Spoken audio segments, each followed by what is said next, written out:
Bueno, en la última clase quedamos en esta última aplicación que íbamos a ver con más detalle de las integrales de funciones escalares em, o funciones reales, bien, como le llamamos, no se marean por el nombre, que es la de valores, obtener valores promedio de distribuciones continuas, ¿bien? De un conjunto continuo de números. Entonces, para hacer un breve repaso, para no hablar de la nada misma, bien, lo que habíamos empezado a decir es, bueno, nosotros podemos contar con, o conocemos el caso de que contamos con un conjunto de números finito, por ejemplo, este conjunto que tiene 3 elementos, 4, 5, 12, y si yo les pido cuál es su valor medio o su valor promedio, ustedes eso lo saben hacer muy sencillamente, lo hacen desde hace mucho tiempo, que es sumar todos los elementos y dividir por la cantidad de elementos. ¿Bien? Esto lo podemos pensar como que 7 es el valor medio de este conjunto, o también podemos pensar que la suma de esos elementos es igual a ese número 7 por la cantidad de elementos. ¿Bien? Son las dos maneras que tenemos de pensar este 7. Esto lo podemos aplicar cuando tenemos un conjunto finito de números. No importa cuántos, quizás si son muchos, bueno, no lo haremos a mano, lo haremos con una calculadora o con Excel, por ejemplo, pero siempre la definición es la misma. ¿Y cuál es la idea? Básicamente es que este número 7 está en una posición, ¿bien?, intermedia entre la de todos estos elementos, de modo que va a haber algunos que seguramente van a estar por debajo de ese número, otros seguramente van a estar por encima de ese número, y esas diferencias se van a compensar. Es decir, las diferencias que estén por debajo de 7, ¿sí? O sea que van a haber diferencias negativas, digamos, se van a compensar con las diferencias positivas de aquellos que están por encima de 7. Y esa es un poco la idea, por eso es un valor medio.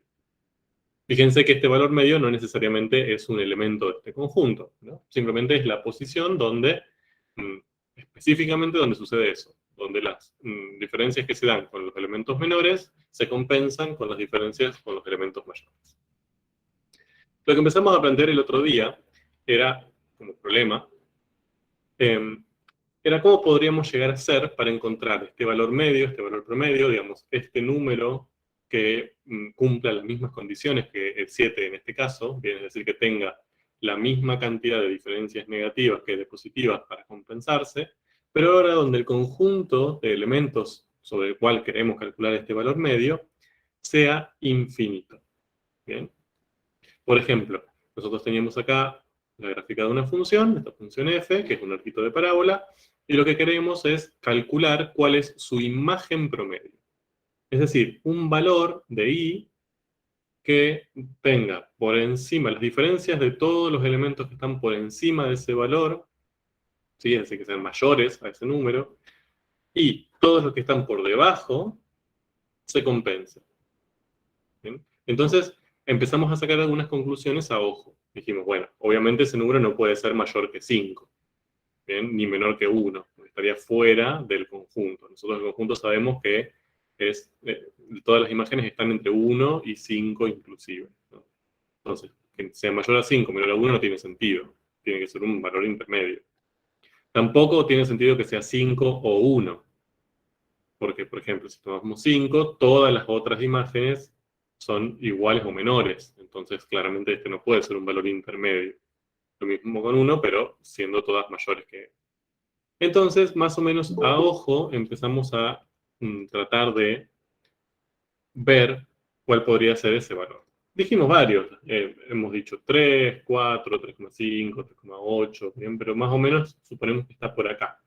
Y eso lo vemos porque si nosotros elegimos uno de estos valores, por ejemplo, no sé, 3,5, la imagen 3,5, decimos, bueno, hay algunos valores de imagen que están por encima y otros que están por debajo. ¿Bien? Y más o menos acá, si yo tomo este 3,5, los que están por encima se compensan, ¿bien?, con los que están por debajo. Otro puede decir, bueno, puede ser 3,6. Otro puede decir, y bueno, no sé, puede ser pi, 3,14, 15, 92, y infinitas cifras. decimales, no sabemos, ¿bien? Pero más o menos lo pensamos que está por esta parte. Ahora, no podemos aplicar la misma fórmula que veníamos viendo antes, ¿no? No podemos hacer el promedio, porque acá tendríamos que sumar infinitos numeritos, que serían todas estas imágenes, y dividirlo por infinito, que sería la cantidad de puntos que sumé, ¿bien? Lo cual no tiene sentido, ¿no? No lo podemos hacer desde una perspectiva aritmética. Entonces, lo que yo les propuse es, bueno, ¿cómo hacemos? ¿Ven qué estrategia podemos hacer o usar para llegar a ese valor? Entonces, acá, desde este lugar, digamos, desde esta perspectiva, no tenemos mucho más por hacer. Pero yo lo que les propuse es pensarlo desde otro lugar. ¿Cuál es ese otro lugar?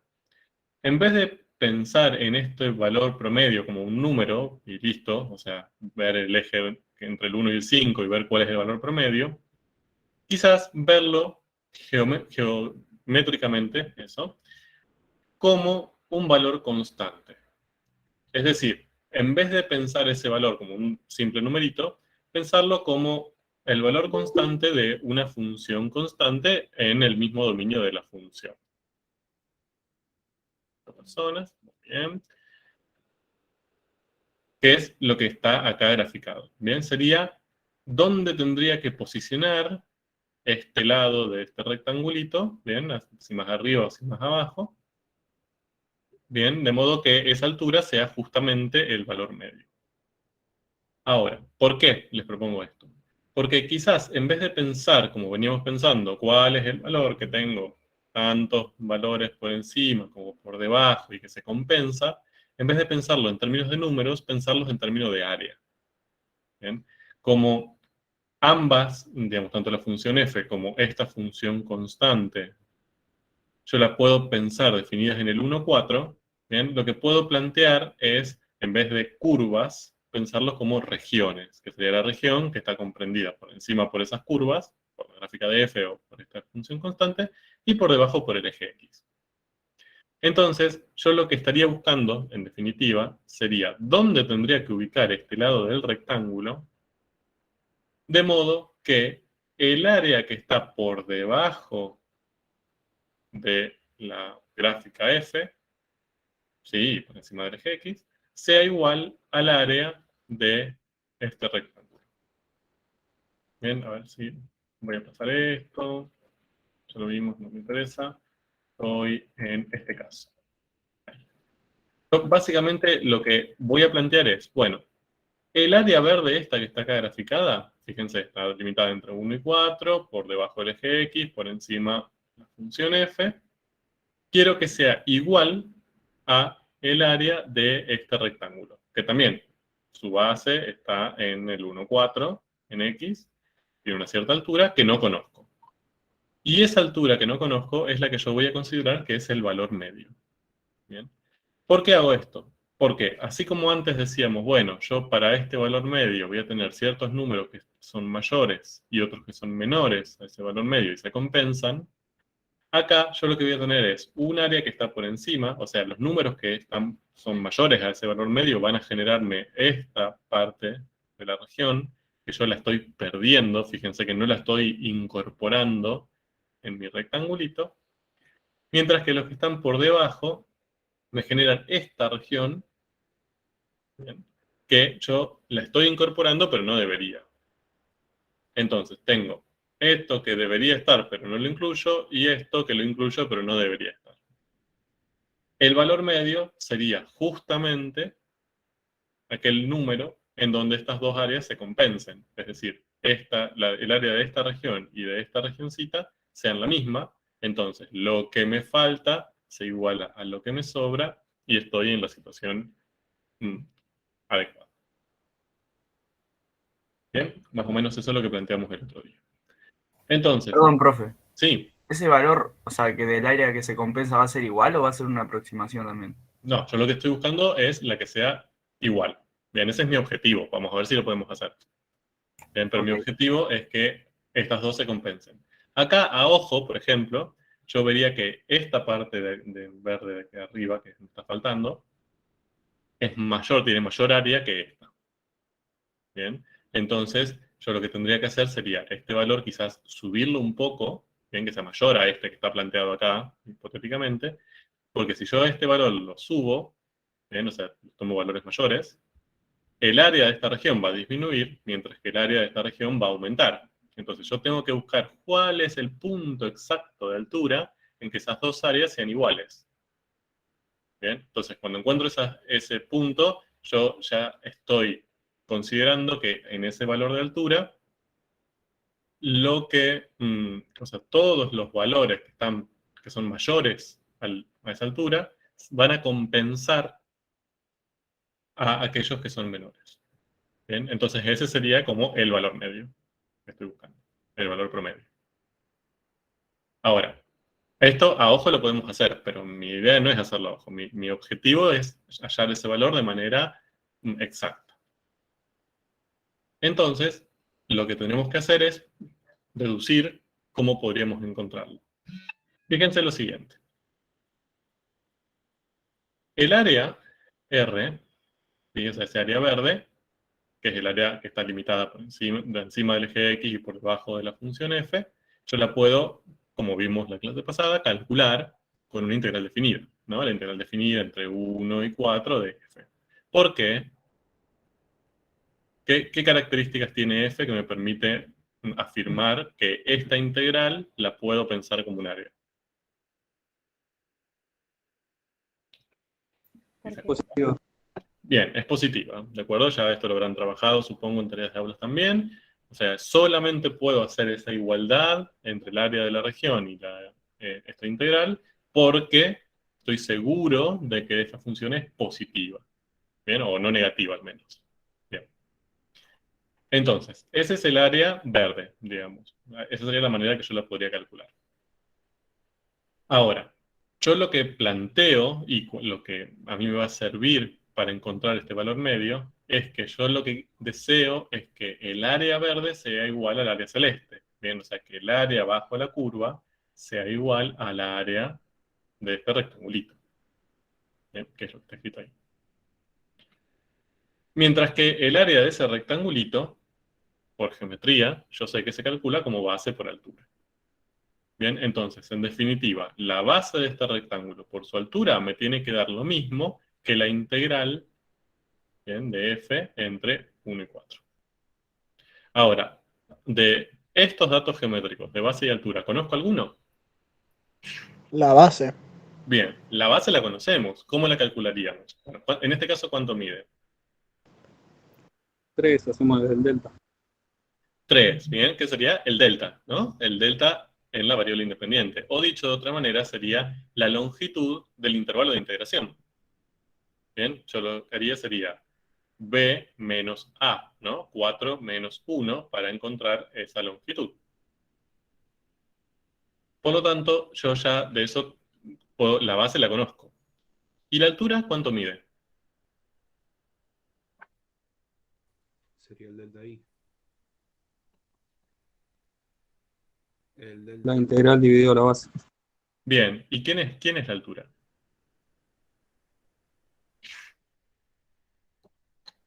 Fíjense, la altura es lo que yo busco, ¿no?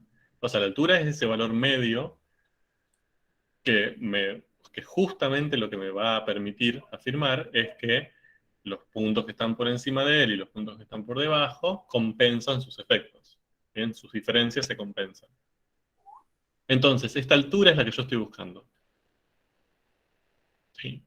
Entonces, acá tengo, bueno, 3 por la altura, me da como resultado de la integral, y por lo tanto, esa altura la puedo pensar como la integral, el resultado de esa integral sobre 3, o lo mismo, el resultado de esa integral sobre 4 menos 1, ¿no? Que sería la forma en que yo llegué a ese 3.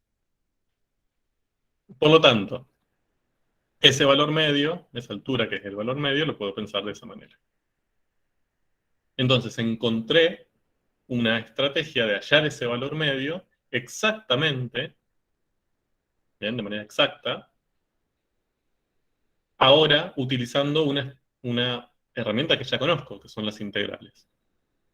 Bien, entonces, si yo a la integral de esa función en ese intervalo de integración la divido por la longitud de ese intervalo, lo que estaría encontrando sería en definitiva cuál sería su imagen promedio.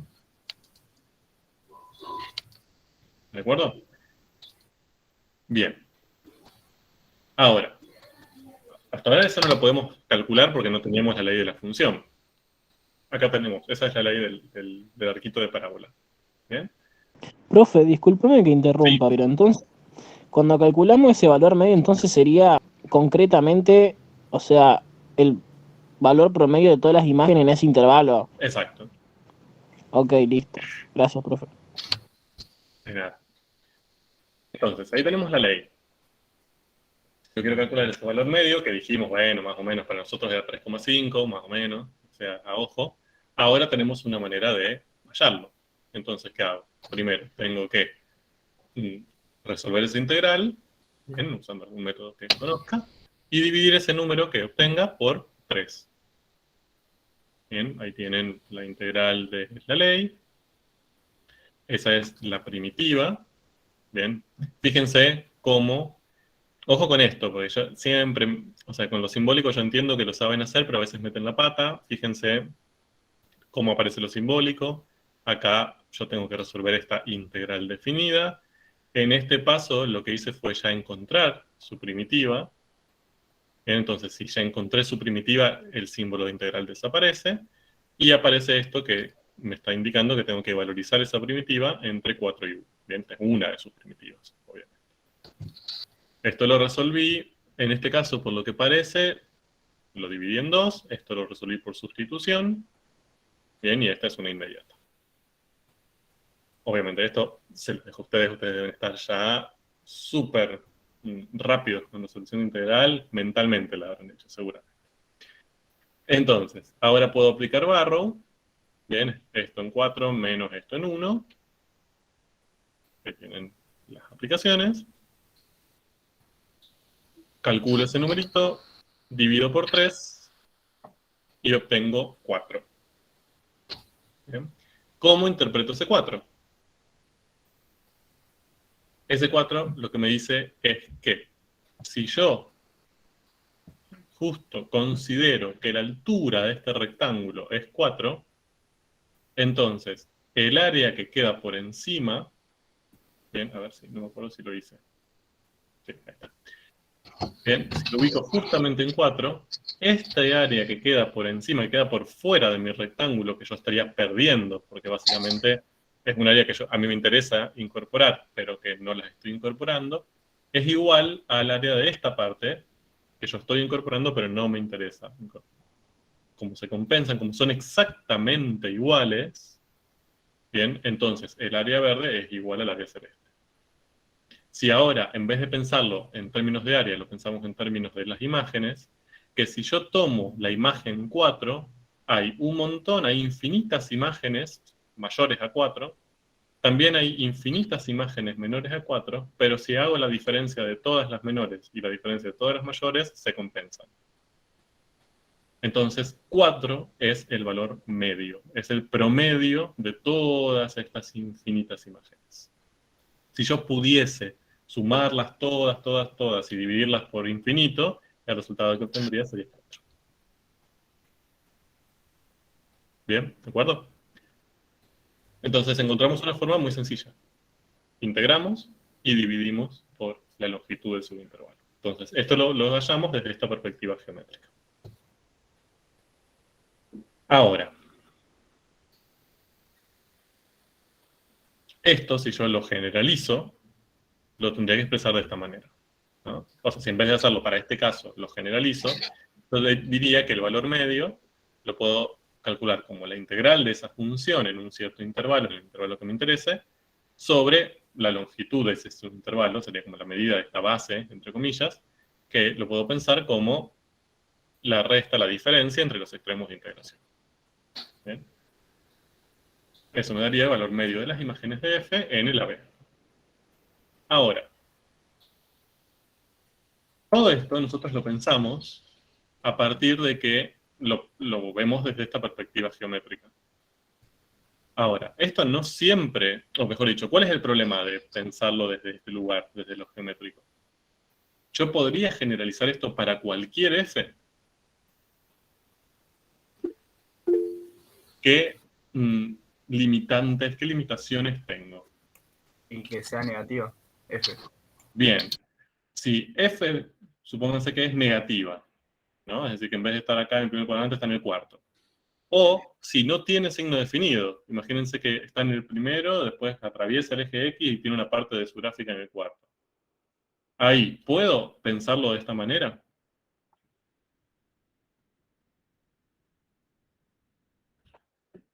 Porque hasta acá yo, toda la deducción que hice, llegué a esto que está acá arriba, pensando en áreas, ¿no?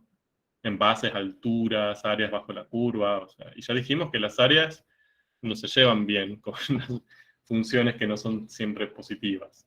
Se nos complicaba, porque ahí el problema es que no podíamos pensar el área como una integral, no estaba esa igualdad.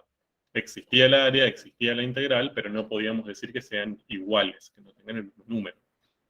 Entonces ahí ¿Y se no nos... podrías, pregunto, Sí, o sea, en la parte que es negativa, o sea, tomar la ley, o sea, cambiarle el signo de la ley en total ujú. y calcular el área, o sea, calcularlas desde como si fuese positiva, total el área va a ser la misma, o sea, el valor del área. Ajá, o sea, O sea, podría como que calcular el valor medio y después cambiarle el signo. No sé si me explico. sí, bien. Bueno, esa misma pregunta y estas mismas ideas que acabas de tener vos aparecieron, ¿no?, en la matemática en su momento cuando se estaba pensando este problema. Ahora, desde la perspectiva geométrica prácticamente no podemos. Vamos a tener que hacer modificaciones o hacer alguna cosa para ver si esto vale en todos los casos, ¿no? Así como lo hicimos, ya podemos decir que no podemos generalizar, porque usamos una perspectiva de relación integral-área que no siempre vale.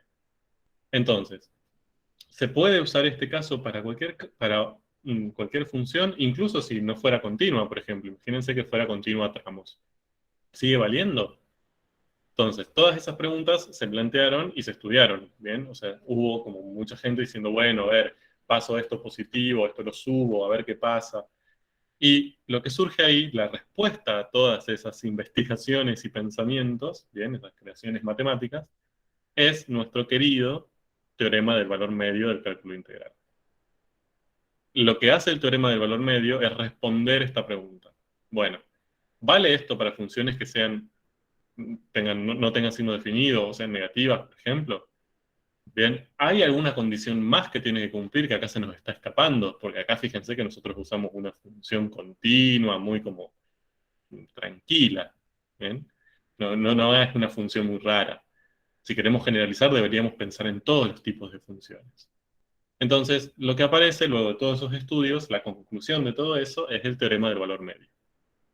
Lo que me dice el teorema es que, dada una f continua en el intervalo AB, existe al menos un C perteneciente al abierto, ¿sí? O sea, fíjense que yo acá estoy trabajando en un cerrado y me dice que hay un C en el abierto, de modo que la función valorizada en ese C es igual a esto.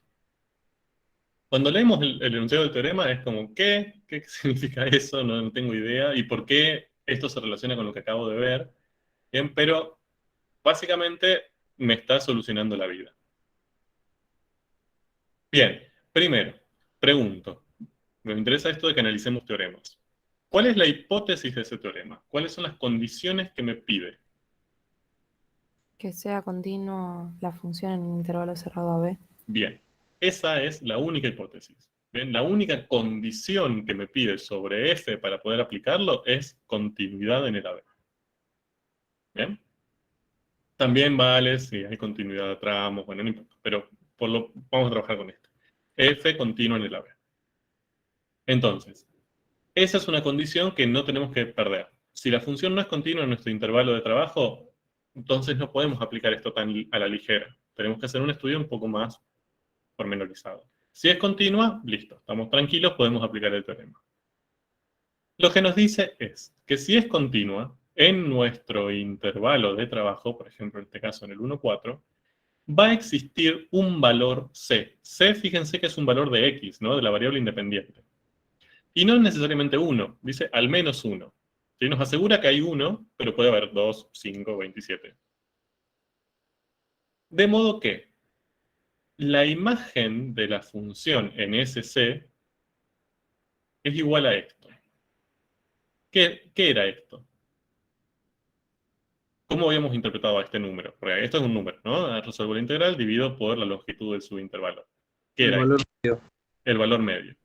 Entonces, lo que me está diciendo el teorema es que en el abierto que estoy trabajando existe al menos un valor cuya imagen es el valor medio. Entonces, me está diciendo, va a existir ese valor medio, y además, en al menos un valor de tu intervalo de trabajo, la imagen de la función va a ser ese valor medio. Bien. Por ejemplo, volvamos a nuestro ejemplo que tenemos acá al lado. ¿Cuál era el valor medio de f?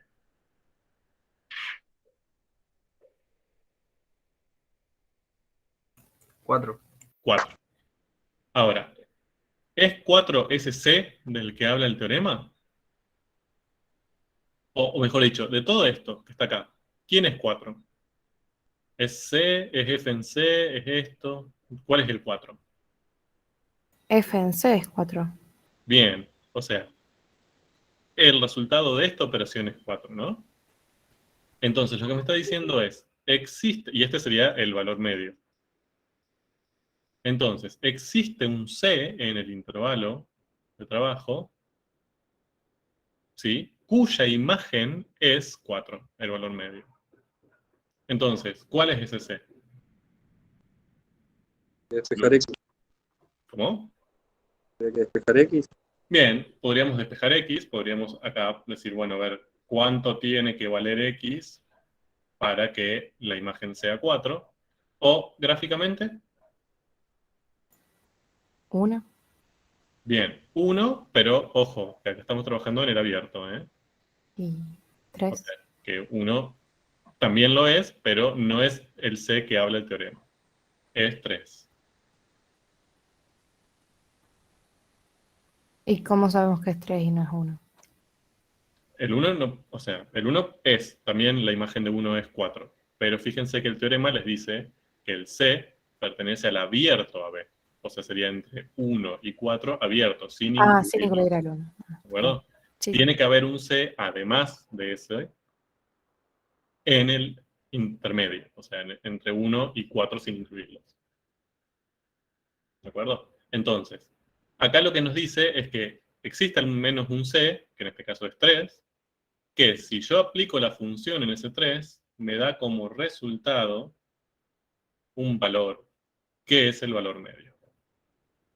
Bien, y ese valor medio, el valor promedio de todas las imágenes en el 1,4, yo lo puedo calcular de esta manera. Bien, eso es lo que me dice el teorema. Entonces nos simplificó la vida. Y fíjense que acá la hipótesis es que sea continua. ¿Vale este teorema para funciones negativas? Si son supone que sí. continuas, sí. Mientras sean continuas, sí. Bien, entonces nos resuelve este problema. Nosotros a esto habíamos llegado ya. Habíamos llegado desde una perspectiva geométrica. Pero la perspectiva geométrica solo nos limitaba a las funciones positivas, ¿no? O no negativas, al menos. Ahora, el teorema ya lo extiende a todos los casos, siempre y cuando las funciones sean continuas. Por eso es más potente, ¿no?, de lo que nosotros habíamos hecho. Lo que nosotros hicimos fue una aproximación. El teorema es más general. Bien, entonces, ese es el valor intermedio. Voy a borrar una chanchada. Ese es el valor medio, bien, que ahí se calcula de esta manera. ¿Entendido?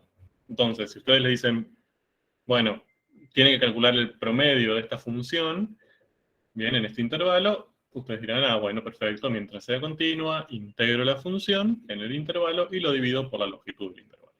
Punto. Ese es su valor medio.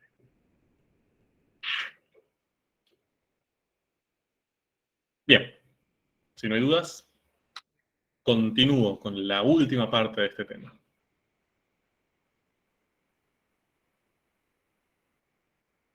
Bien. Entonces, hasta acá, hasta lo que acabamos de ver, terminamos con las diferentes aplicaciones o las diferentes aproximaciones donde podemos utilizar las integrales, ¿sí? Más que nada, fíjense que utilizamos las integrales definidas, ¿no? Para calcular cuestiones que nos interesen en un cierto contexto. Vimos el teorema del valor, el teorema del cambio total, bien, que si el integrando lo pensábamos como una velocidad, la integral nos daba un cambio. Pensamos también las áreas de ciertas regiones, o sea, desde una perspectiva geométrica, calcular áreas podríamos hacerlos mediante integrales definidas. Y hallamos una fórmula, una forma de cálculo para áreas limitadas por encima y por debajo de una función. Vimos trabajo también, o sea, cuando teníamos una fuerza variable, bien, en una única dimensión, bueno, también podemos utilizar las integrales en ese caso. Y vimos también el cálculo de valores promedio. Les diría que todas esas aplicaciones la van a usar en algún momento en su carrera, ya sea en matemática o en otras materias, ¿bien? Si no lo usaron ya, de hecho. Ahora vemos un pequeño anexo, ¿bien? Que también nos interesa presentárselos, bastante simplificado, les diría, da para muchas cosas, pero que también se usa dentro de las ciencias naturales. Por eso se los presentamos. Entonces les traigo un problemita, una situación problemática. Bien, entonces les dice lo siguiente. Estamos estudiando una reacción química sencilla. Bien, es decir, un cambio químico del estilo R se transforma en P. ¿Sí? R será el reactivo, P será el producto. ¿Bien? Y uno de ellos, o el reactivo o el producto, está marcado. ¿Qué significa marcado? Que tiene alguna propiedad química, bien, o biológica, que yo pueda seguir, bien, y puedo medir con algún aparato. Entonces, lo que podemos medir, ya sea del reactivo o del producto, es la velocidad de cambio de su concentración. ¿Sí? No su concentración, no cuánto hay, sino qué tan rápidamente, qué tan velozmente cambia. Y lo que medimos es eso. Bien, aprendemos nuestro aparato, hacemos que nuestra reacción suceda, y eso es lo que medimos. Bien, ahí tienen la función y un buen modelo. Obviamente, se supone que si uno esto lo mide experimentalmente no les va a dar una gráfica exacta de esa función, sino uno puede ajustar. Bien, puede decir, bueno, los datos experimentales se ajustan bien, son bastante parecidos a esta función que tienen ahí la ley. Entonces, primera pregunta. A ver, así nos ponemos un poco a tono. ¿Qué especie está marcada? ¿Está marcada el reactivo o está marcado el producto? ¿Y por qué, obviamente? Puede ser el producto, ¿Por qué? porque si R pasa a ser P, o sea, se convierte en P, capaz que al principio se convierte más rápido y ya al final es como que va más lenta esa, digamos, conversión, por decirlo así. Para mí reactivo. Bien, bueno, ok, perfecto. ¿Por qué el reactivo? Ay, no sé quién habla, perdón. Voy a verlos así, sé sus nombres. Sí. ¿Por qué reactivo? Porque estamos hablando de la velocidad de cambio. Se supone que el producto no va a cambiar. Pero bueno, el producto va a aparecer.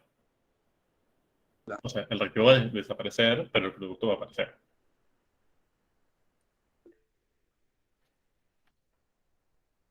Bien, ¿qué más veo? Manuel dice reactivo. Catalina, reactivos, porque no queda casi nada. Ah, no hay cantidad, no dije nada. Ok. Bueno, a ver. Si comparamos teóricamente las velocidades de cambio, ¿no? De concentración de reactivo y la velocidad de concentración de producto. Más allá de la forma, ¿cómo esperan que sean? ¿Cuál es la principal diferencia entre esas dos velocidades?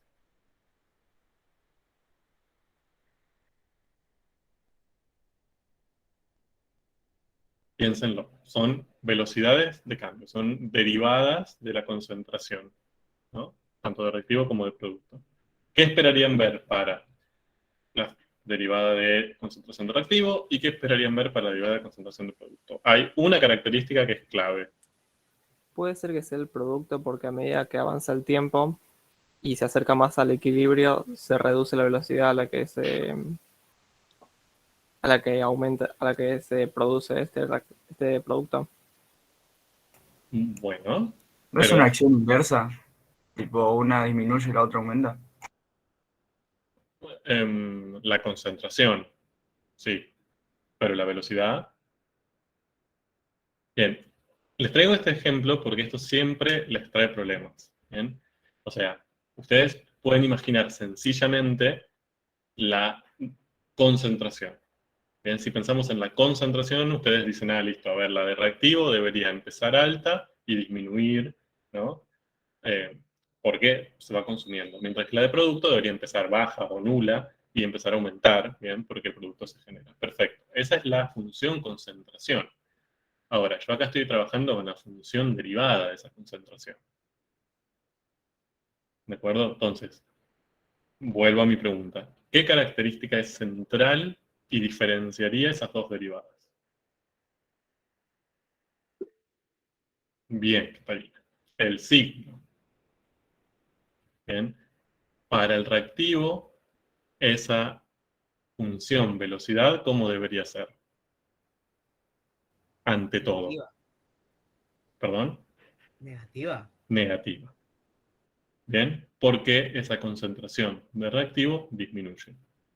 Entonces, la velocidad para de la derivada de la concentración del reactivo, bien, esa función debería ser necesariamente negativa. Después la forma, se verá el caso, eso dependerá de la cinética de la reacción, de un montón de cuestiones. Pero es necesario que sea negativa. Mientras que para el producto es necesario que sea positiva, pero el producto se va generando. Fíjense que la flechita es simple, acá no hay equilibrio, ¿eh? O sea, acá se está pasando al producto directamente. Entonces, ya con eso, ustedes pueden decir, esa B que tengo ahí corresponde a quién? Al El producto. producto. Al producto. Ahora, después que sabemos eso, sí podemos analizar cómo se está generando ese producto. Bien, porque quizás esa función no necesariamente tenía que ser así. Podría ser, por ejemplo, un segmento de recta positivo, ¿no? Pero podría serlo.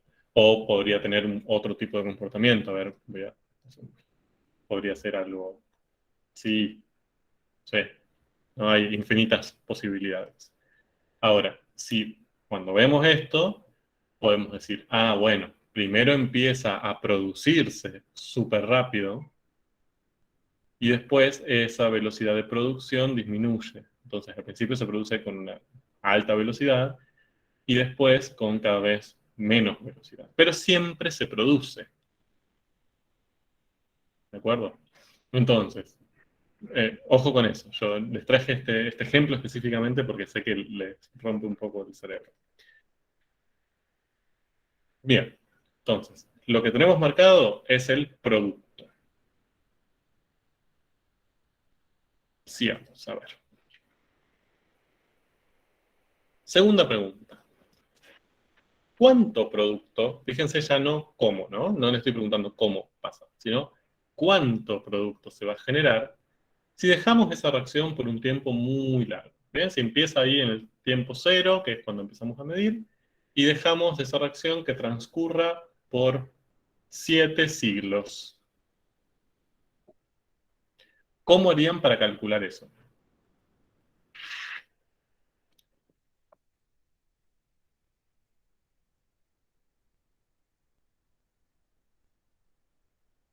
¿Tenemos forma de calcular eso? Bueno, me gusta esa pregunta. Me parece que no. Hacemos el límite de esa función, cuando tiene infinito, y después integramos. ¿Cuál es el límite de esa función cuando tiene infinito? Ya lo podemos ver.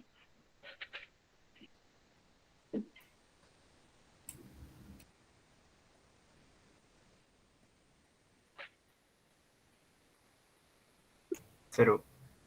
Cero. Pero acá no tenemos cantidades, tenemos tiempo nomás. Ah, velocidad. Tenemos velocidad, claro. Ahora, ¿cómo calculamos la cantidad en los milimoles de producto? O sea, yo no quiero velocidad, quiero cantidad, quiero concentración ya. Miren, igual eso está mal, ¿eh? Ahora que lo veo. esta unidad acá debe estar multiplicado por hora. Entonces esto es milimolar sobre hora. Yo quiero la cantidad de producto en milimolar que se produjo durante todo ese tiempo. ¿No sería como la integral de la función b Ujú. en el intervalo 1 a infinito? Va, depende de cuánto tiempo lo dejes. De B, ¿entre qué? Entre 1 y 1, porque si es 1 empiezo acá. 0, perdón. Bien, entre 0 y infinito. Podemos, a ver, vamos a escribir esto, ¿no? Entonces, si yo hago eso, se supone que debería darme como resultado que, a ver, ¿cómo podemos interpretar esa integral? Supongamos que la podemos hacer, ¿eh? No digo que se pueda hacer. Supongamos que la podemos hacer, ¿cómo la interpretaría? Como el cambio total de concentración. Bien, perfecto. Ahí podríamos aplicar el teorema de cambio total. ¿Por qué podemos aplicar el teorema de cambio total? Ya que está repasando. Porque es continua. Porque es continua, bien, ¿y qué más?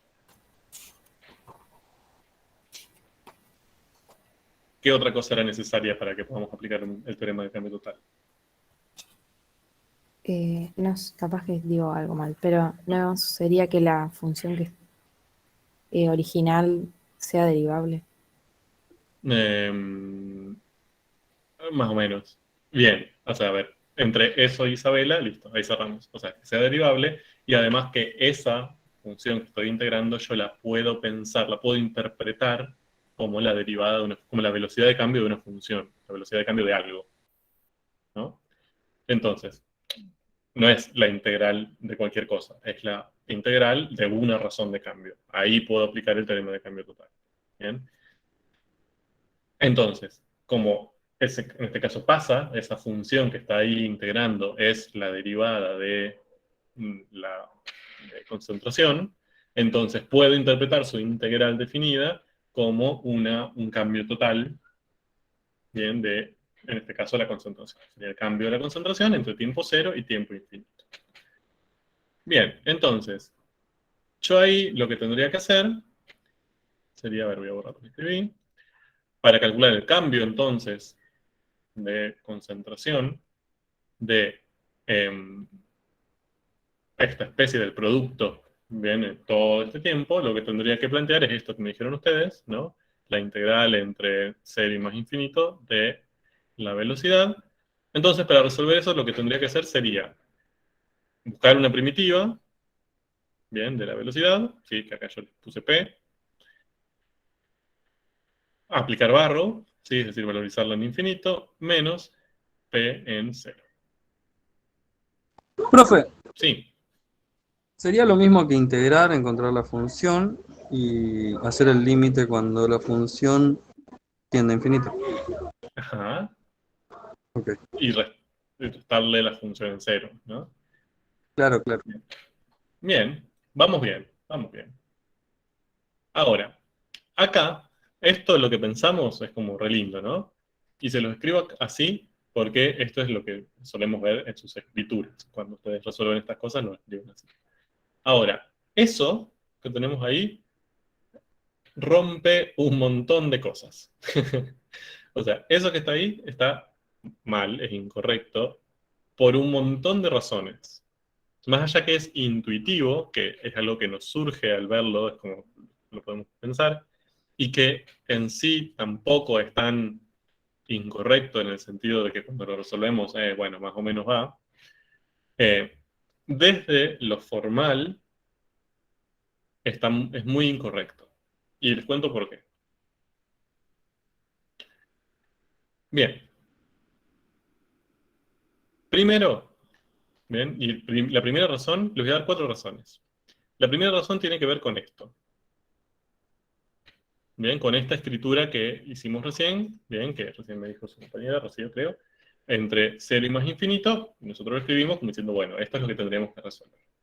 Ahora, fíjense que ahí lo que les transcribí, para que recuerden, es la definición que vimos allá hace muchas semanas de integral definida, ¿no? La integral de f en el AB, es el número L, que se definía como el límite de la suma de Riemann, de cuando la norma de la partición termina a 0, si el límite existe. Bien. Esa es la definición que vimos. ¿Por qué esa integral que está ahí remarcada en rojo no cumple esa definición? Porque porque el intervalo de integración no tiene que ser infinito. Bien. Bien. No sabemos si existe el límite o no. Ya vamos a ver, Manuel, si existe el límite o no. Ahora, más antes de ver si existe ese límite o no, la definición que nosotros dimos define la integral en un intervalo cerrado. Bien, en el AB cerrado. Entonces, nosotros no podemos aplicar esa definición a una integral entre el 0 más infinito. Ahí tenemos un intervalo abierto. Bueno, no solo abierto, infinito, ¿no? Sin un máximo para trabajar. Entonces, eso que tenemos ahí ya no es una integral definida. No sabemos qué es, pero no es una integral definida. No la podemos pensar como una integral definida. No entra en la definición de integral definida. Entonces, todas las herramientas que utilicen la idea de integral definida y que hemos estudiado para integrales definidas, no la vamos a poder aplicar directamente en este caso. Ahí tenemos una gran limitante. ¿Bien? Quizás después la podemos ampliar, no sabemos qué podemos hacer, pero en principio estamos trabajando con un extraterrestre hasta ahora, no sabemos qué es eso. ¿Bien? Bien. Primer problema. Segundo, el segundo problema, voy a borrar, a ver, está acá. Que ustedes me dijeron muy bien que cuando resolvamos esa, lo que antes pensábamos que era una integral y ahora le vamos a decir este extraterrestre, lo que íbamos a obtener era el cambio de la concentración de producto en el 0 más infinito. Bien, entonces ahí aplicamos el teorema del cambio total, como dijimos hace un ratito. Ahí les vuelvo a transcribir lo que vimos como teorema de cambio total y les pregunto, ¿por qué esa primera igualdad, ese primer igual que planteamos es incorrecto? Ahora viendo el teorema del cambio total.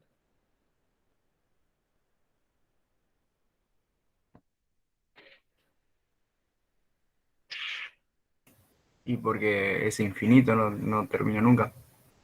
Bien, ¿y No por es qué? acotado, Porque tiene digamos. que ser un intervalo No cerrado. estamos mencionando la primitiva. A ver, muchas respuestas. El teorema de cambio total, ¿a qué se refiere? O sea, fíjense su enunciado. ¿Cuál es el objeto del cual trabaja el teorema de cambio total? En una integral definida. Las integrales definidas. Bien, me permite interpretar las integrales definidas de las razones de cambio. Pero las integrales definidas.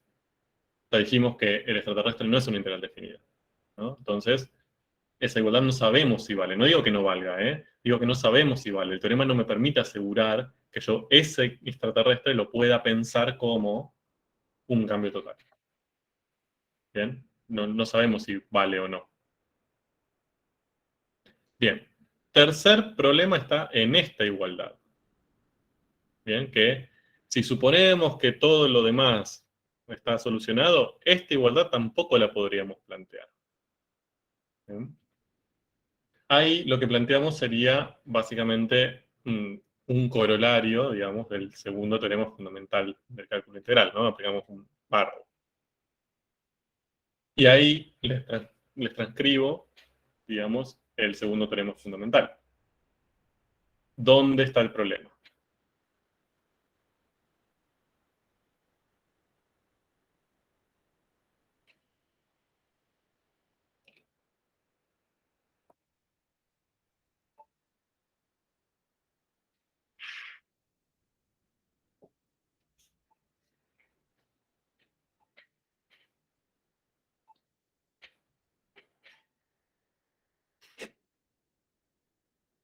Hmm.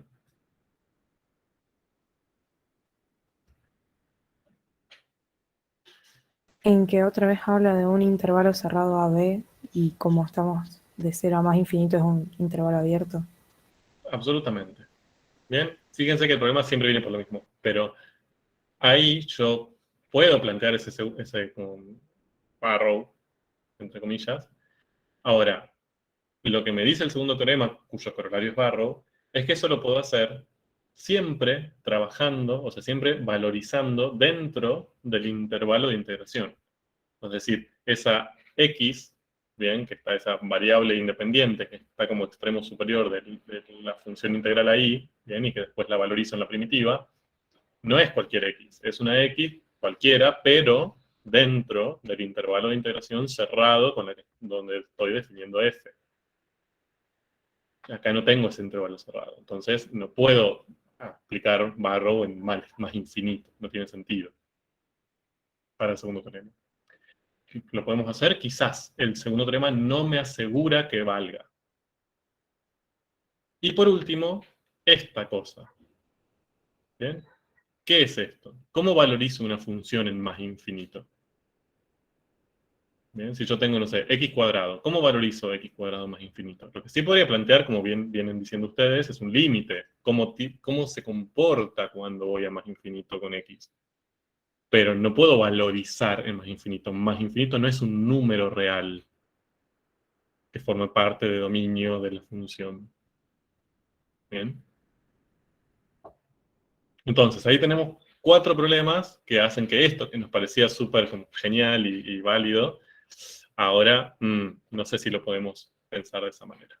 Entonces, lo que tenemos que hacer es ampliar un poco esta idea y ver cómo trabajamos con estos casos. Cuando lo que queremos ver es un comportamiento, ver un cambio, pero en los que uno, al menos de los extremos, sea una tendencia infinita.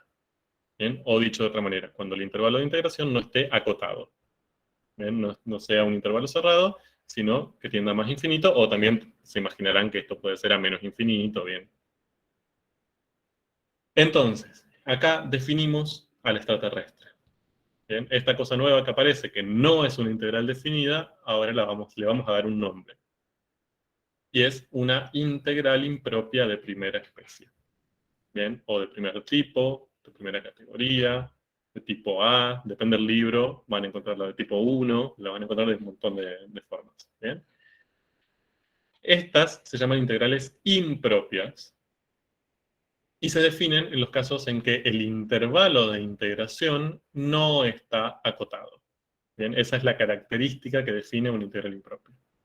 La función sí está acotada, bien, es continua o continuo en tramos, o sea, con la función no tenemos problema, nuestro problema está con el intervalo de integración. Y es de la forma, esta, que es la que estamos viendo recién, ¿no? Tiene un mínimo, ¿sí? Y no está acotado superiormente. Puede ser también de esta forma, que no está acotado inferiormente y sí tiene un máximo. O también puede ser esta, que no tiene cota ni inferior ni superior. ¿Bien? Es decir, en todos los reales. O sea que nos podrían preguntar cuál es la integral de esta función para todos los reales. Y bueno, estaríamos frente a una integral impropia. Bien. Vamos. Entonces, ¿cómo podemos hacer para trabajar con este tipo de integrales? Bien, vamos a empezar a tratar de desmenuzar al extraterrestre y ver cómo podríamos usar todo lo que sabemos de las integrales definidas, que sabemos un montón hasta ahora, y que nos sirvieron para un montón de cosas, para aplicarlos en estos casos raros. Entonces, fíjense lo siguiente. Si yo quisiera calcular cuánto cambió la concentración del producto desde que empezamos el experimento hasta las 2 horas, ¿bien? Lo que plantearía sería el delta n, ¿no? O sea, sería este delta n en el 0,2. Bien, yo lo podría calcular de esta manera. Ahora, si yo lo que quiero calcular es el delta n total, es decir, cuánto cambió la concentración en todo el periodo, o sea, no solo en las primeras 2 horas, sino desde el 0 hasta los 320 siglos, yo lo que podría intentar es aproximar ese número. Entonces digo, bueno, a ver, en vez de pensar todo ese tiempo, que no sé cómo resolverlo porque me parece esta integral impropia, digo, bueno, corto en 2 horas, ¿no? Calculo esta integral entre 0 y 2 de la velocidad, me va a dar un cierto número que va a ser el cambio en ese intervalo, ¿no? En el 0,2. ¿Es la respuesta a mi pregunta? ¿Es el cambio en todo el proceso? No. Obviamente que voy a perder una parte, ¿no? O sea, hay una parte que no estoy considerando, que sería lo que cambia desde 2 en adelante. Pero es una aproximación. Ustedes me dirán bastante mala, sí, obviamente. De todo el proceso solo estoy mirando las primeras 2 horas y la verdad que estoy perdiendo un montón de cosas. Ahora, ¿cómo podría mejorar esa aproximación? Bueno, en vez de 2, tomo 5 horas. Fíjense que ahí ya lo que estoy considerando, bien, acá lo estoy pensando como un área porque es una función justo positiva, ¿no? Puedo. Entonces, estoy tomando este área y me estaría faltando desde acá en adelante, todo este área que está por acá abajo. Y quizás si la vemos, bueno, la aproximación mejora, ¿no? Esta aproximación que hice recién, entre 0 y 5, es mejor que esta entre 0 y 2. Y así sucesivamente. Podría tomar entre 0 y 25, es decir, ver qué pasa con las primeras 25 horas y después dejo todo el resto del proceso sin considerar. Bien, y bueno, ahí la aproximación sería mucho mejor todavía. ¿Se entiende? Yo puedo ir tomando, digamos, momentos de tiempo cada vez más grandes y eso me va a permitir tener una mejor aproximación, pero no el valor exacto. Ahora, ¿cómo plantearían ustedes ese delta n exacto viendo esta estrategia que estuvimos usando? Si yo ahora quiero plantear ese delta n de todo el proceso, pero ya no con un similar, sino con un igual, ¿qué tendríamos que plantear?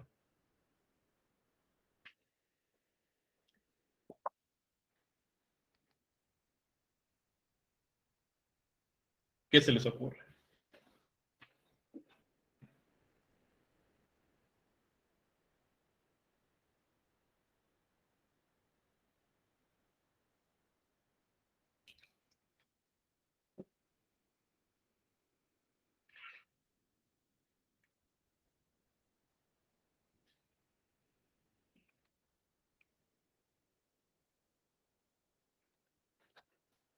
¿Se les ocurre algo? A ver, entre 0 y 9, pero es mejor entre 0 y 25, te diría, que entre 0 y 9. Pero vos ya me estás cambiando la función, Manuel. Manuel propone acotar el dominio de trabajo. No, o sea, mi función empieza en 0 y va hacia más infinito. Yo quiero calcular el cambio en todo ese proceso, de 0 a más infinito. O sea, si quiero entre 0 y 9, perfecto. O sea, lo hago. Eso lo puedo hacer, es una integral definida, no tengo problemas ahí.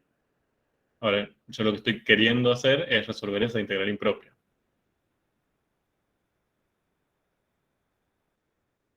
Y definir la integral impropia, porque se supone que en esa sí se puede ir un intervalo de un número al infinito. Bien, perfecto. Es lo que estamos intentando hacer, ¿eh? O sea, a ver, la definición de integral impropia es la que tienen un poco arriba, no tiene una definición muy loca. Es simplemente es como una analogía a una integral definida donde el intervalo de integración no está acotado.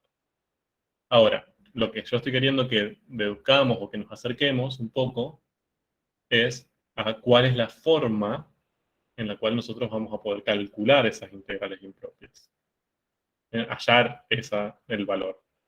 Fíjense, yo si aproximo esa integral impropia, lo que tendría que hacer es, bueno, planteo la integral definida entre 0 y 2, entre 0 y 5, entre 0 y 25, y a medida que me voy alejando, voy básicamente acercándome más y más y más a el resultado exacto de esa integral impropia.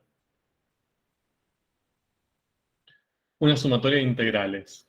Bueno, puede ser, ¿por qué no? Ahora, ¿cómo hacemos para que esa sumatoria de integrales me cubra de 0 a más infinito? Un límite que tiende a infinito. Ok, me interesa. A ver, voy por ahí. ¿De quién? ¿Quién tendría que tender a infinito?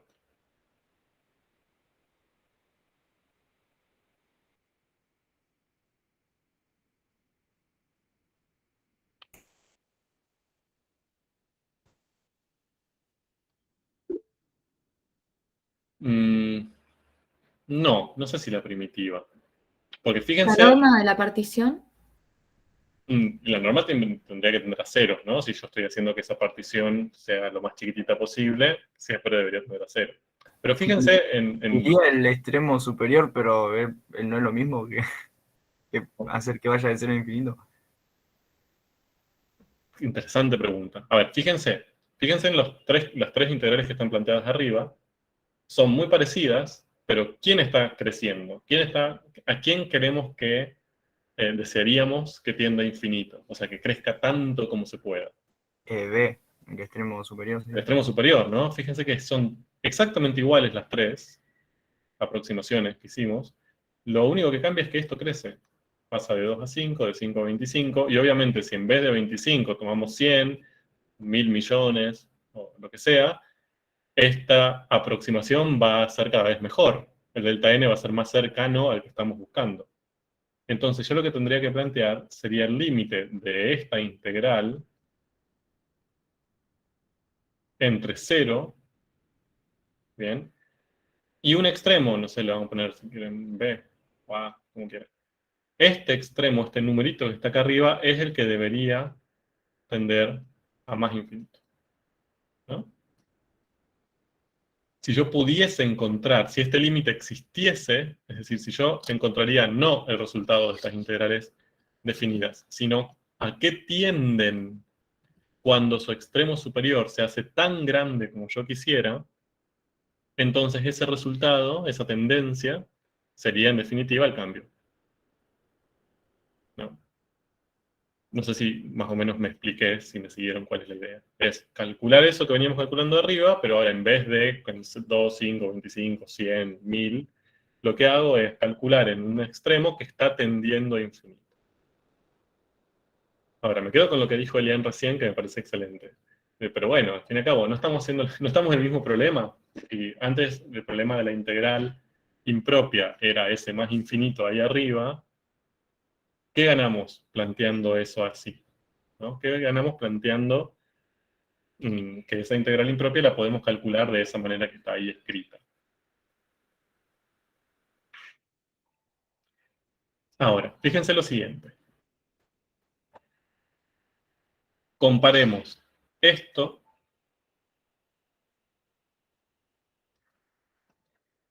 que fue la integral impropia que no sabemos cómo resolver, con esto, ¿bien? Que es lo que planteamos recién. Esto es lo que yo tengo acá. Bien, olvidémonos del límite por un momento. Esto, el argumento del límite. ¿Qué es? ¿Es una integral definida? ¿Es una integral indefinida? ¿Es una función integral? ¿Es una integral impropia? ¿Qué cosa matemática es? Es una integral definida. Bien. Tenemos un extremo inferior, 0, y un extremo superior que es un número real. No es ni una variable, porque acá no tenemos una función, bien, no tenemos una x, una t ahí, o sea, es un número, que estamos viendo qué pasa cuando tiende a infinito, ¿no? O sea, ese número estamos viendo qué pasa cuando se hace cada vez más grande. Pero es un número. Entonces, lo que yo tengo ahí marcado en azul es una integral definida, y por tanto, valen todas las cosas que conocemos de las integrales definidas. Ahí sí vale el teorema del cambio total, ahí sí vale el segundo teorema fundamental y Barrow, ¿bien? Ahí sí puedo buscar una primitiva y valorizar y no voy a tener problemas. Todos los problemas que habíamos visto antes que pasaban con las integrales definidas, con las integrales impropias, ahora se solucionaron. Porque eso es una integral definida. ¿De acuerdo? Entonces, lo que hice fue pensar a una integral impropia, que es la que está arriba, que no sé cómo se comporta, de una manera un poco más complicada, porque aparece un límite, todo lo que ustedes quieran, pero la integral que aparece en la parte de abajo es una integral definida. Entonces solucioné todos los problemas que tenía. Pienso a una impropia como una propia, ¿no? Como una definida. Y veo si eso me ayuda. ¿Bien? No lo van a tener que elegir, ahora lo vemos qué hacemos. ¿Bien? Pero lo que me interesa un poco es que vean esta estrategia, es transformar esta impropia en una definida, complicada, pero definida al fin. Bueno. Ok, ahí tienen escrito todo lo que acabo de decir, pero bonito. Lo que planteamos es ese límite, cuando v tiende a infinito, de tal cosa. Bien. Entonces, ahora aparece la definición formal del extraterrestre. Entonces les dice, sea f una función continua en su intervalo de integración, si yo quiero calcular esta integral impropia, es decir, una integral de esta función entre un valor, por ejemplo, 0 y más infinito, miren cómo se define. O sea, esto ya no es la forma de cálculo, esta es la definición. Yo esto lo voy a pensar, para mí va a ser lo mismo que esto. Transformo la impropia en una definida, ¿bien? Y lo que planteo es que este extremo superior tiende a infinito. Transformo esta impropia, donde acá tenía este extremo superior, que no era un número real, sino que era una tendencia, la transformo a una definida en donde ese extremo superior tiende a más infinito. ¿Bien? Obviamente lo mismo puedo hacer, esto se lo dejo para que lo vean ustedes, si el intervalo de integración no está acotado por izquierda, es decir, que va de menos infinito a b, lo que planteo es una definida con a, ahí abajo, un número a que tiende a menos infinito. Bien. Y después vemos más en detalle esto, pero también puedo definir una integral impropia que no está acotada ni inferiormente ni superiormente. Entonces lo que hago es separarla en dos. Agarro un número cualquiera de su dominio, es decir, tomo C, por ejemplo, C puede ser, no sé, 3, ¿no? Y divido en dos comportamientos. El comportamiento de menos infinitos hasta 3, y planteo algo de este estilo. Y planteo otra desde 3 a más infinito y planteo algo de este estilo. Después les explicaré bien y veremos bien por qué se hace así. ¿Bien? Pero lo importante es que ustedes no, cuando tienen los dos extremos no acotados, tienen que plantear dos límites distintos, sumarlos, ¿no? No pueden hacerlo todo en un único límite, ya veremos por qué. Bien, entonces, esa es la definición. Esto es lo que pensamos antes como algo intuitivo de cómo podríamos resolver esa integral impropia, ahora es su definición directa. Entonces, la estrategia que estamos utilizando es pensar las integrales impropias como un límite infinito de una integral definida. ¿Bien? Esa es la idea. Siempre va a existir ese límite, es decir, porque fíjense que nosotros tenemos un límite que es el límite que está en la definición de la integral definida, el límite de la suma de Riemann. Y ahora aparece otro límite más. ¿Bien? Este límite que planteamos recién. ¿Siempre va a existir este límite? O estos. No, no siempre existe. Hay veces que sí existe y que todo esto tiende a un número. Si eso es así, si acá tenemos un resultado, resolvemos y nos da 4, ¿bien? Puede pasar. Si eso es así, decimos que la integral converge. Esa es la palabra correcta. ¿Bien? Tiene convergencia o converge. Significa que este límite existe y que el comportamiento de esta función, cuando este extremo superior tiende a más infinito o este a menos infinito, tiende a un cierto valor puntual, real, ¿bien? Entonces converge a ese número. Puede pasar que no exista este límite, por ejemplo, que no exista directamente, que nos dé más infinito, menos infinito, ¿bien? Que no exista ese límite como un número real. Si pasa eso, decimos que la integral impropia diverge. ¿Bien? Cuando planteamos esta tendencia y su resultado no es un número real, decimos que diverge. ¿Bien? Ok, entonces, teniendo toda esta nueva herramienta para trabajar, volvamos a nuestro problema. ¿Cuánto producto se generará si dejamos esa reacción por un tiempo muy largo? Entonces, nosotros dijimos, bueno, ese delta n lo vamos a calcular como esto, ¿no? Que fue lo que planteamos antes. Antes teníamos muchas dudas porque aparecía este extraterrestre, ahora ya sabemos que esto, que es una integral impropia, la podemos pensar como un límite de una definida. Entonces el teorema del cambio total vuelve a funcionar. ¿no? Ya ahí no tenemos tanto problema. Ahora lo que tenemos que hacer es resolver esto, ¿bien? Ver cuánto producto se generará. Entonces, díganme ustedes, ¿cómo plantearían, cómo escribirían esta integral impropia, por definición, para poder intentar resolverla y ver si converge o diverge? Los escucho.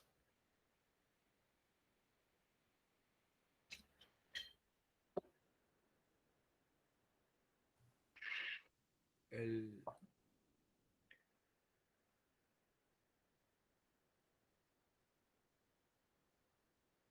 No importa si se equivocan, ¿eh? Estamos para equivocarnos aquí.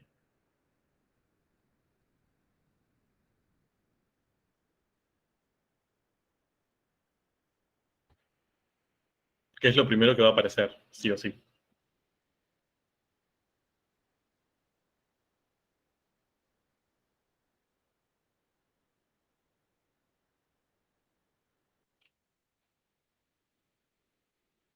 Perdón, estaba viendo. Bien, un límite, excelente. No estaba viendo el chat, perdón. El límite. Bien. ¿De quién?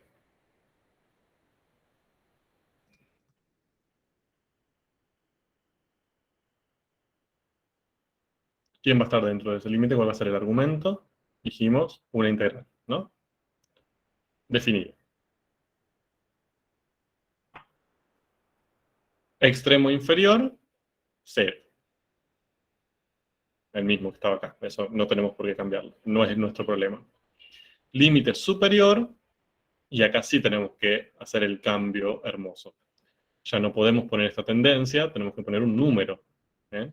Entonces ese número le vamos a poner, si quieren, P. Y lo que vamos a plantear es el límite cuando SB es el que tiende a infinito. ¿Bien? Listo, ya está, hicimos la magia. Transformamos esta integral impropia en una integral definida. ¿De quién? De B. Bien, y conocemos la ley de B. Es 6 sobre B más 1 al cuadrado de T. Entonces, esto es lo que tenemos ahora que calcular. Ver si existe este límite, si no, bien, puede pasar un montón de cosas. Vamos a ver. Entonces, ¿cómo harían ustedes? Bien, o sea, ¿qué paso harían ustedes ahora? Me interesa ver un poco eso, porque si no después se lo digo yo y se olvida. ¿Qué paso harían? ¿Cómo seguirían esa resolución? Calculamos la integral y a eso lo tendemos a infinito. ¿Puede ser? Bien. Calculan esa integral. ¿Cómo hacen para calcular esa integral? ¿Qué aplican?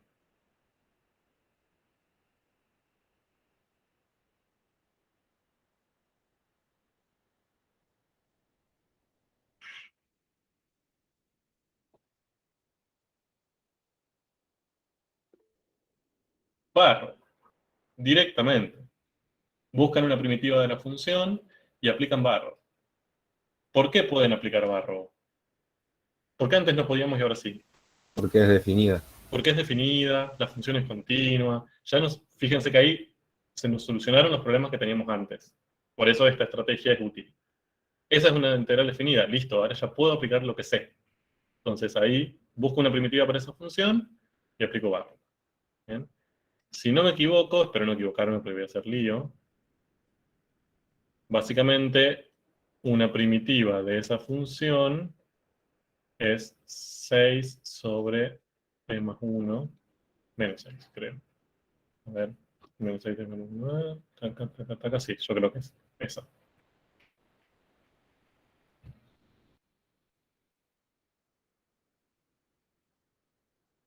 Bueno, creo que sí. Y esto tenemos que aplicar barro, ¿no? Fíjense que ahora, voy a poner esto así no nos confundimos. A esa primitiva le aplico barro, puedo, porque es una integral definida de una función continua en un intervalo cerrado 0b. Bien, entonces puedo hacerlo. Aplico barro, que ahora lo hacemos. Y después Sobre ese resultado de Barrow, calculo el límite. ¿Bien? Quiero estar seguro de que esté bien hecho eso. O sea, ahí tengo 1, si derivo, bajo 6, 1, sí, perfecto. Entonces, ahora, aplico Barrow. ¿Bien? El límite va a seguir estando, obviamente, porque el límite todavía no lo estoy resolviendo. Eso lo voy a dejar para el final. Entonces, lo que voy a resolver es ese corchete. ¿Cómo les queda si aplican Barrow? Porque acá también a veces mandan fruta. Díctenme.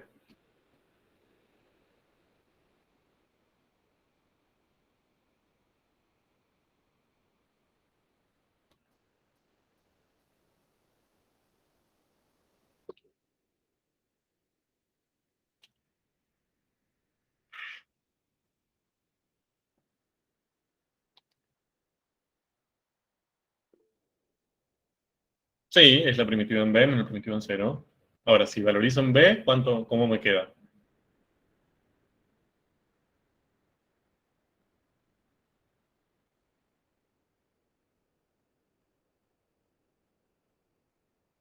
Puedo valorizar en B, porque recuerden que B es un número, no es más infinito como antes. ¿Bien? O sea que B es un número desconocido, pero es un número. Entonces me quedaría menos 6, perdón, sobre B más 1. ¿Bien? Porque mi variable acá es T, ¿no? Menos la valorización en 0, o sea, menos 6 sobre 0 más 1, o sea, 1. ¿De acuerdo? Siempre cuando valoricen, lógicamente, les tiene que aparecer una expresión en donde aparezca B. No siempre, pero es muy probable que les aparezca una expresión donde aparezca B. ¿Por qué? Porque después ese B yo voy a tener que analizar qué pasa cuando ese B tiende a más infinito, por ejemplo, en este caso. Bien, ese B es el que necesito para aplicar el límite. Entonces, lo que está entre corchetes es la valorización de Barrow. Me dice, bueno, esa integral definida, dependiendo del B que vos tomes, te va a ir dando siempre ese resultado. ¿Bien? Ahora, yo digo, bueno, no me interesa tomar un B en particular. Yo quiero ver a qué tiende ese resultado cuando el B que yo tome sea tan grande como quiera. Y tengo que resolver ese límite. ¿Bien? Resolvamos ese límite, a ver si se acuerdan. Ya estamos un poco oxidados con los límites. Entonces, fíjense, voy a cambiar de color. Esta parte no depende de B. Entonces, esto tiende ¿a qué? ¿A qué número tiende? Si B tiende a infinito.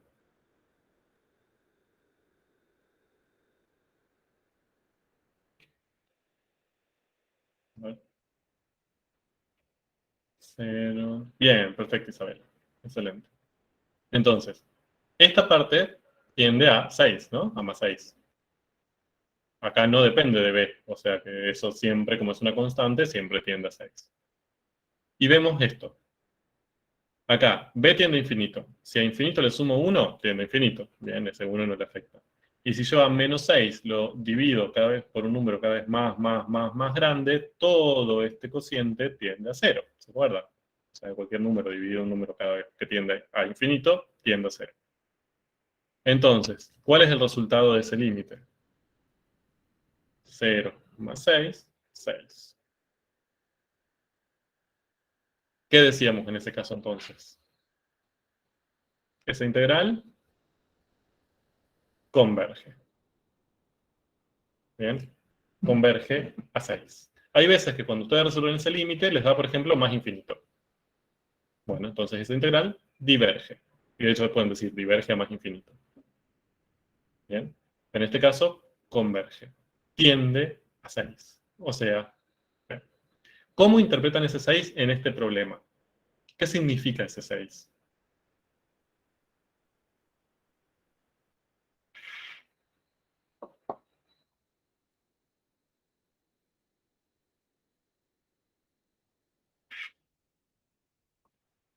¿Cuánto producto se generó en ese tiempo? Bien, ¿en qué tiempo? en mucho tiempo. Durante todo el proceso. Bien, ese 6 es como el cambio total de todo el proceso, no en un intervalo específico. No entre 0 y 3, entre 0 y 5, desde 0 hasta el infinito y más allá. Bien, si yo hubiera dejado eso todo el tiempo posible, entonces hubiera obtenido 6. No hay un equilibrio en este caso porque es una reacción que no tiene una reacción reversa. Bien, es una reacción completa. Ahora, quizás eso ustedes en el laboratorio no lo podrían ver nunca, porque ustedes en algún momento lo van a cortar y en vez de 6 quizás llegan a 5,993. ¿Bien? Pero lo que les da el modelo matemático es la posibilidad de decir, bueno, si esto lo dejo al infinito, lo dejo todo el tiempo del mundo, entonces voy a obtener 6 milimolar de producto. Bien, es el cambio total en todo ese intervalo infinito de tiempo. ¿De acuerdo? Fíjense que esto que parece una chanchada, el límite de la integral, bla, bla, bla, no es tanto. Es simplemente me permite resolver la integral usando Barrow, y cuando uso Barrow aplico el límite. Es bastante sencillo. No es nada del otro mundo. Es mucho, simbólicamente parece horrible, pero no es tanto. Bien, acá abajo lo tienen todo escrito. Bien, lo tienen simbólico. No me voy a detener en esto, es lo mismo que hicimos recién, da 6. Punto. Ahora, espero que más o menos haya quedado claro cuál es la idea. Esto se usa bastante, lo van a usar bastante en varias asignaturas y varios problemas donde tenemos estos intervalos de integración no acotados. Hay otro tipo de integral impropia, lo voy a hacer bastante rápido, bien, porque es muy parecido, pero digamos, para no sacarles mucho tiempo, tampoco nos quedan tantos minutos. Por ejemplo, supónganse que tienen que calcular esa integral que tenemos ahí. ¿Bien? Esa integral que tenemos ahí, entre 0 y 4 de 1 sobre x menos 2 al cuadrado, parece ser una integral ahí tranquilita, ¿no? O sea, yo lo que tendría que hacer sería buscar una primitiva de esta función, acá la encontré, ¿sí? La pueden verificar, pero esta es una primitiva de esta función, y la valorizan en el 0,4, usando Barrow. Hacen esto en 4, menos esto en 0, hacen la cuenta y les da menos 1. Perfecto. Hasta ahí todo bien, resolvimos la integral, somos felices, momentáneamente. Ahora, fíjense lo siguiente, yo voy a graficar esa función, ¿no? Esta, la que tienen ahí en marrón, es la gráfica de esta función que integramos acá. Y ahí les marco, digamos, la región entre 0 y 4 por debajo de la gráfica. ¿No ven algo raro?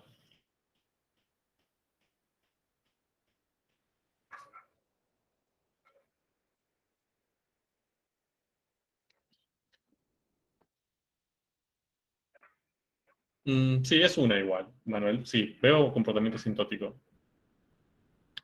En 2. ¿Bien? Solamente que parece que son 2, pero tienden a... Isabela, ¿cómo va a ser menos 1? Yo pienso lo mismo. ¿Cómo va a ser menos 1? ¿Por qué ese menos 1 es raro, viendo este caso?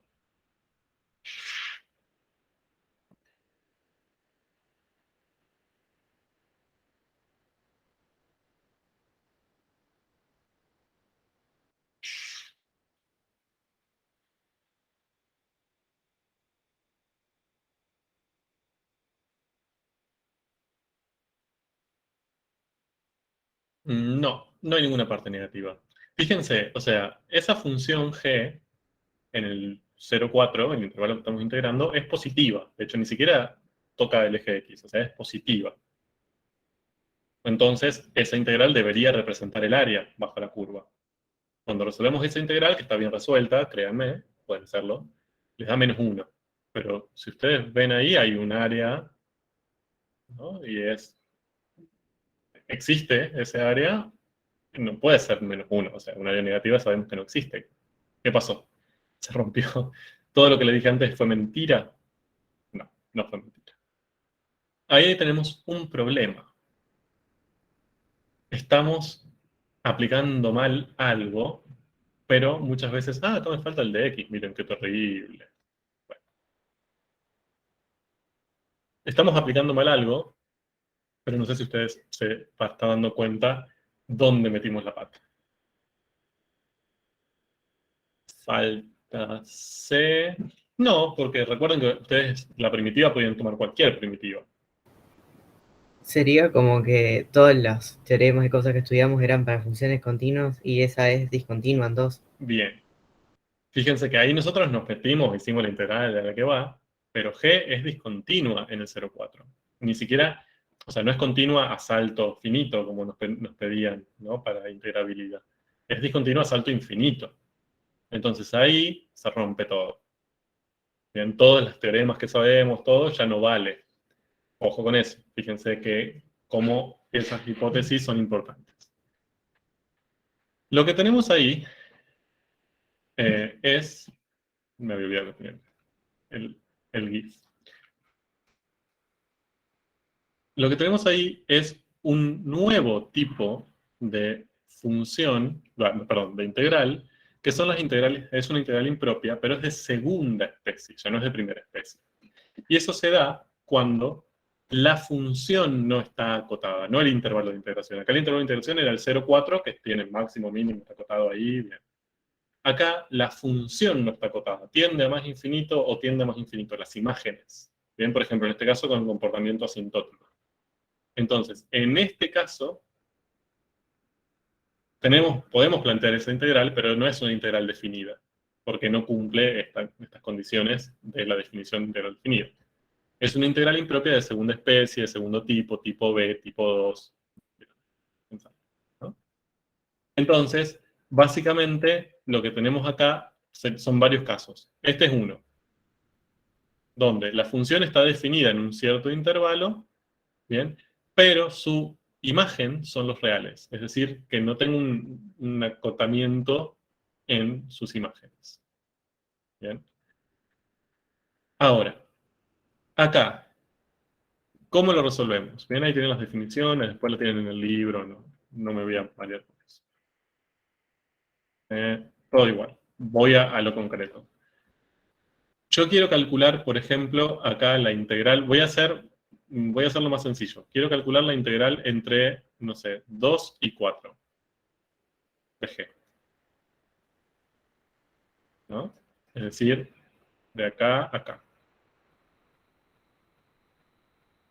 Entonces, acá mi problema es que yo no puedo plantear esta integral porque tengo este comportamiento asintótico ahí. No tengo acotada la función. Entonces, fíjense la estrategia que se usa. Es muy parecida a la que usamos antes. Acá lo que hacemos es plantear también un límite de una integral definida. ¿Cuál? La integral entre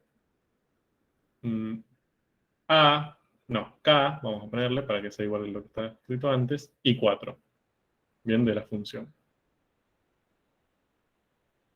Es decir, ya no planteo entre 2 y 4, porque en el 2 y 4 tengo el comportamiento asintótico que me impide aplicar la definición de función de integral definida. Hago entre un número K y 4, como máximo. K es un número que está por acá, ¿no? O sea, por ejemplo, K puede ser este K. Y después lo que planteo es, resuelvo esta integral, que es una integral definida, porque fíjense que si K está acá y 4 está acá, mi función sí está acotada ahora. No tengo el comportamiento asintótico. Pero lo que hago es, calculo esa integral que sí es una integral definida ahora, ya no es una integral impropia, y después sobre esta me fijo cómo tiende el resultado cuando K se acerca tanto como yo quiero a 2. Bien, entonces lo que digo es, calculo esa integral definida, y después me fijo qué le va pasando al resultado cuando este número K que yo elegí, que no sabemos cuál es, se acerca tanto como yo quiero a 2 por derecha en este caso, ¿no? O sea, K pasa a estar acá, a estar acá, a estar acá, a estar acá, a estar acá. Fíjense que en este caso todas son integrales definidas, porque K nunca llega a ser 2, que es la asíntota. siempre va a ser, no sé, 2,01 y 2,01 va a tener su imagen. ¿Bien? Entonces, me las arreglo para sacarme de encima la asíntota, ¿sí? El valor de x donde está la asíntota, acercándome a él tanto como quiera, pero sin tomarlo. ¿Bien? Entonces, de esa manera puedo calcular esa integral, ¿bien? Sacándome de encima el comportamiento asintótico. Si lo quisiera hacer del otro lado, ok, si hago la integral entre 0 y 2, por ejemplo, de g, ahí ese 2 me molesta porque ahí es donde tengo el comportamiento asintótico, lo que hago es lo mismo, planteo la integral entre 0 y k,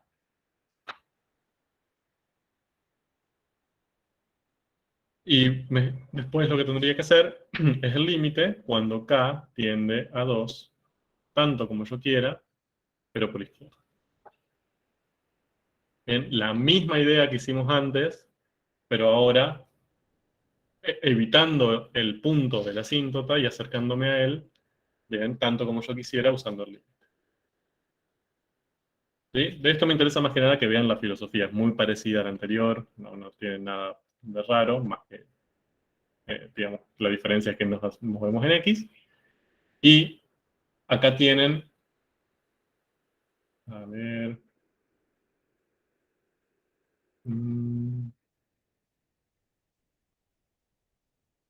bueno, acá lo tienen resuelto todo junto, perdón. Nada.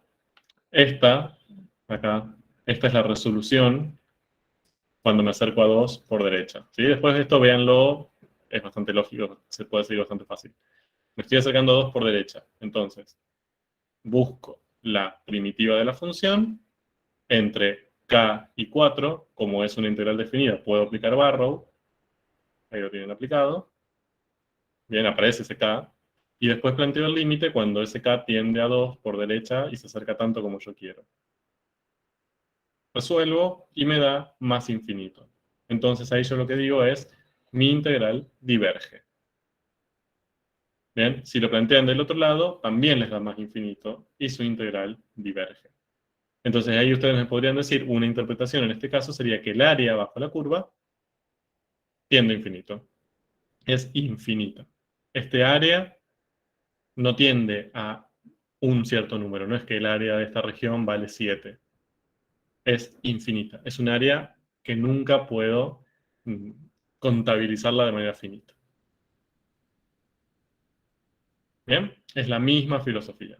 No se asusten con esto, véanlo, está en el libro, vean este ejemplo que se lo subiré hoy, pero es muy parecida a la forma de pensarlo. La única diferencia es que nos acercamos a un valor de x por un lado y yo por el otro, para evitar pensar en la discontinuidad a salto infinito y poder trabajarla como una integral definida. ¿De acuerdo? Y puede ser que un lado sí te dé un número, sí se diverge cuando te da un número. Converge. O sea, puede ser que un lado converge y el otro no. Sí. Ah, Por eso hay que plantearlo de los dos lados. O sea, no se puede hacer en conjunto. O sea, lo dividen, un lado, el otro. Puede ser que de un lado converja, entonces, por ejemplo, el área bajo la curva para un lado tiende a un cierto valor, mientras que del otro lado, no. Bien, tiende a infinito y diverge. Puede pasar. ¿y cómo interpreto eso? Son casos raros, igual no les van a aparecer ese tipo de cosas. Bueno. Pero podrían interpretarlo como que el área bajo la curva, desde 2 hasta 4, por ejemplo, tiende o es tanto, mientras que entre 0 y 2, por ejemplo, es infinito. Eso es importante. En eso podría ser una explicación. O una interpretación desde la geometría. ¿De acuerdo? Más o menos. Sí, profe, se entendió. Me interesa que esto se lleven más que nada a la filosofía de cómo se resuelve. ¿Sí? Bueno, basta de integrales. Terminamos el tema. Nos vemos el viernes. Chao, profe, gracias. Chao, profe, nos vemos. Buenas